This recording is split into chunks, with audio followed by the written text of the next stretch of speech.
జైల్లోనే మీరంతా కూడా ఉంటారు. ఇది కూడా గమనించుకోవాలని చెప్తా ఉన్నా.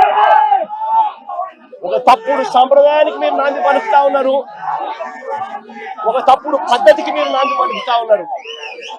మార్పు తెచ్చుకోకపోతే మాత్రం రెడ్ బుక్లు మీరు ఒక్కరే పెట్టుకుంటారని చెప్పి మీరు అనుకుంటున్నారేమో. రెడ్ బుక్ పెట్టుకోవడం అన్నది చాలా సులభమైన పని. రెడ్ బుక్ పెట్టుకోవడం అన్నది చాలా సులభమైన పని. లేదా మనం మీ విలేకరు కృష్ణకి చెప్పి కృష్ణ నువ్వు ఒక రెడ్ బుక్ మెయింటైన్ చేయంటే కృష్ణ కూడా మెయింటైన్ చేస్తాడు ఒక రెడ్ బుక్. ఈ పేరేం పేరన్నా? రవికి చెప్పి రవి నువ్వు రెడ్ బుక్ మెయింటైన్ చేయ రవి అని అంటే రవి కూడా మెయింటైన్ చేస్తాడు.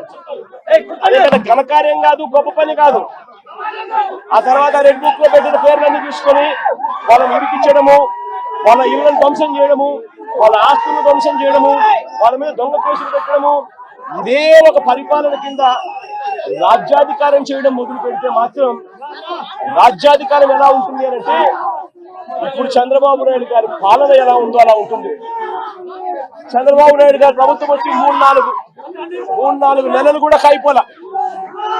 ఈ 3-4 నెలల్లో చంద్రబాబు నాయుడు గారి పరిపాలన ఎంత దారుణంగా ఉంది అని అంటే నిజంగా నాకు ఆశ్చర్యం కలిగించే విషయాలు,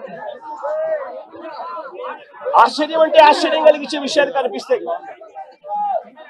ఇదే పెద్ద మనిషి చంద్రబాబు నాయుడు గారు ఎంత రెడ్ బుక్ పాలనలో నిమగ్నమై ఉన్నాడు అని అంటే, పరిపాలన ఎంత గాలికి వదిలేశాడు అని అంటే, ఇదే పెద్ద మనిషి చంద్రబాబు నాయుడుకు తుఫాను వస్తా ఉంది అని సంకేతం తెలుసు. బుధవారం నాడే తుఫాను, శుక్రవారం సాయంత్రం నుంచి తుఫాను రాబోతా ఉంది, భారీ స్థాయిలో వర్షాలు పడతాయి, అతి భారీ వర్షాలు కురుస్తాయి శుక్రవారం సాయంత్రం నుంచి అని తనకు అలర్ట్ వచ్చింది. బుధవారం నాడే చంద్రబాబు నాయుడు దగ్గర బుధవారము, గురువారము, శుక్రవారం మధ్యాహ్నం దాకా టైం ఉండేది. కానీ చంద్రబాబు నాయుడు గారు అనే వ్యక్తి ఎంతగా ఈ మనిషి రెడ్ బుక్ పాలన మీద ధ్యాస పెడతా ఉన్నాడో తప్ప ప్రజల మీద, ప్రజల అగసాట్ల మీద ధ్యాస పెట్టడం లేదన్న దానికి ఇదే నిదర్శనం. 2.5 రోజు టైం ఉన్నా కూడా బుధవారము, గురువారము, శుక్రవారం మధ్యాహ్నం దాకా టైం ఉన్నా కూడా చంద్రబాబు నాయుడు గాలికి వదిలేశాడు ప్రజలను. తాను అదే రోజే, బుధవారం రోజే అలర్ట్ వచ్చిన రోజే తాను రివ్యూ మీటింగ్ తీసుకొని ఉంటే డ్యాములన్నీ ఒకవైపున నిండి ఉన్నాయి అనే సంగతి తనకు తెలుసు. పై రాష్ట్రాల నుంచి, మహారాష్ట్ర నుంచి, కర్ణాటక నుంచి, తెలంగాణ నుంచి నీళ్లు వస్తున్నాయని సంగతి తెలుసు. మాన్సూన్ వల్ల అటు పై రాష్ట్రాల నుంచి వరదలు వస్తా ఉన్నాయనే సంగతి తెలుసు. మన రాష్ట్రంలో కూడా తుఫాన్ రాబోతా ఉంది అనే సంగతి కూడా తెలుసు. మరి అలాంటప్పుడు చంద్రబాబు నాయుడు ఏం చేయాలి? బుధవారం రోజు రివ్యూ తీసుకుని రెవెన్యూ సెక్రటరీని, చీఫ్ సెక్రటరీని, ఇరిగేషన్ సెక్రటరీని, హోమ్ సెక్రటరీని వీళ్ళందరినీ కూడా పిలిచే కార్యక్రమం చేయాలి. మాట్లాడితే రాజకీయాలు మాట్లాడతారు.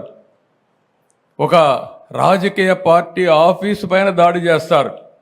దాడి చేస్తే వాళ్ళని అరెస్ట్ చేస్తే దానిపైన కూడా నిరసన తెలియజేస్తారు. అంటే రాజకీయ పార్టీ అనేది ప్రజలకు ఒక దేవాలయంగా పనిచేసే పార్టీ ఆఫీసులు ఇవి.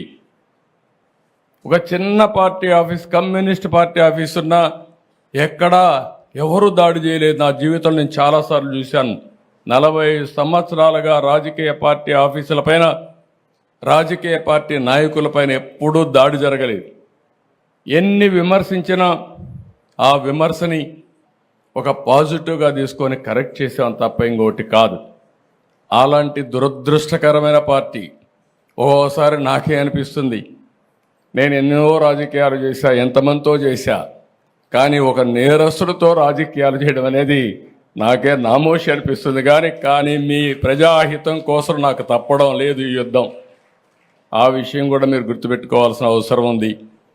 నిన్న మొన్న మీరు చూశారు, నేను ఒక పక్క బురదలో దిగి, నేను దిగకపోతే మా ఆఫీసర్లు దిగరు. ఎవరు బురదలో దిగకపోతే సమస్య పరిష్కారం కాదు. కాబట్టి నేను బురదలో దిగాను. దిగడం కాదు, ప్రతిరోజు దిగాను. నేను దిగాను కాబట్టి మా ఐఏఎస్ ఆఫీసర్లు అందరూ బురదలో దిగారు. నేను ప్రొక్లైన్ ఎక్కాను, ట్రాక్టర్ ఎక్కాను, నడిచి తిరిగాను. దాంతో మా వాళ్ళు కూడా అక్కడుండి ఎక్కడికక్కడ ముందుకెళ్ళారు. మా కలెక్టర్లు కానీ, మా ఆఫీసర్లు కానీ మొట్టమొదటిసారి నేను చూసా. ప్రజలందరూ కూడా శభాష్ అనే విధంగా ఈరోజు అడ్మినిస్ట్రేషన్ ఇవ్వగలిగారు. ఇదొక పెనుమార్పు. మొన్నటి వరకు యథా రాజా తదా ప్రజ.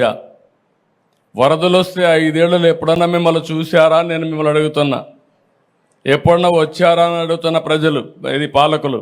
ఎప్పుడూ వచ్చిన వాళ్ళు కాదు. మేము వచ్చి విమర్శించినా పట్టించుకునే వాళ్ళు కాదు. కడాన నా దెబ్బకు ఎప్పుడు కూడా పరదాలు కట్టుకొని తిరిగిన వ్యక్తి బురదలోకి వచ్చే పరిస్థితికి వచ్చాడు. కనీసం ఆపరణ చేశాడు. ఒకరోజు తిరిగాడు, మళ్ళా పారిపోయాడు. అంటే వీళ్ళు రాజకీయాలు మాట్లాడుతున్నారు. ప్రజాసేవ కోసం వచ్చిన వ్యక్తులు, ఏ వ్యక్తి అయినా సరే ఒక పద్ధతి ఉంటుంది, ఒక ప్రొసీజర్ ఉంటుంది. ప్రజలు కష్టాల్లో ఉన్నప్పుడు అండగా ఉండి వాళ్ళ ప్రాణాలు కాపాడడం కానీ, వాళ్ళ ఆస్తులకు నష్టం జరగకుండా చేయడం కానీ, ఒకవేళ నష్టం జరిగితే నష్టపరిహారం ఇవ్వడం కానీ, ఇవి నిరంతరం చేయాల్సిన అవసరం ఉంది. నేను తిత్లీ తుఫాన్ వచ్చింది, ఎకరా వరి పంటకు 20,000 ఇచ్చాను. వీళ్ళు పాలనకు వచ్చిన తర్వాత ఖర్చులు పెరిగాయి తప్ప ఖర్చులు తగ్గలేదు. అలాంటిది ఎకరాకు ఇచ్చే డబ్బులు 16,000 చేసే పరిస్థితికి వచ్చారు. మళ్ళీ నిన్న మొన్న దిగిపోయేటప్పుడు 1,000 రూపాయలు పెంచారు. నేను ఒకటే ఆలోచించాను, వరి పంట వేసిన రైతులు దగ్గర 70 రోజులు 80 రోజుల తర్వాత పంట పోతే, చేతికొచ్చే సమయంలో పంట పోతే అప్పులు మిగులుతున్నాయి. అందుకే మళ్ళీ ఆలోచించాను, ఇది కరెక్ట్ కాదనే ఉద్దేశంతో 17,000 రూపాయలని 25,000 రూపాయలు హెక్టార్కి ఇస్తాను, ఎకరాకు 10,000 రూపాయలు ఇవ్వడానికి నిర్ణయం చేశాం. ఇది కూడా తక్కువే. నా దగ్గర డబ్బులు లేవు, ఖాళీ ఖజానా. రోజువారీగా ఏం చేయాలని అర్థం కాని పరిస్థితి. మొత్తం ఏది పనిచేయలేని పరిస్థితి. మీరు చూస్తే అభివృద్ధి ఆగిపోయింది, ఆదాయం పడిపోయింది. అప్పులోళ్ళు ఎవ్రీడే తిరుగుతున్నారు. 1,00,000 కోట్ల రూపాయలు అప్పు ఇవ్వాలి, ఇంకో పక్క 10 లక్షల కోట్ల రూపాయలకి వడ్డీ అసలు కట్టాలి.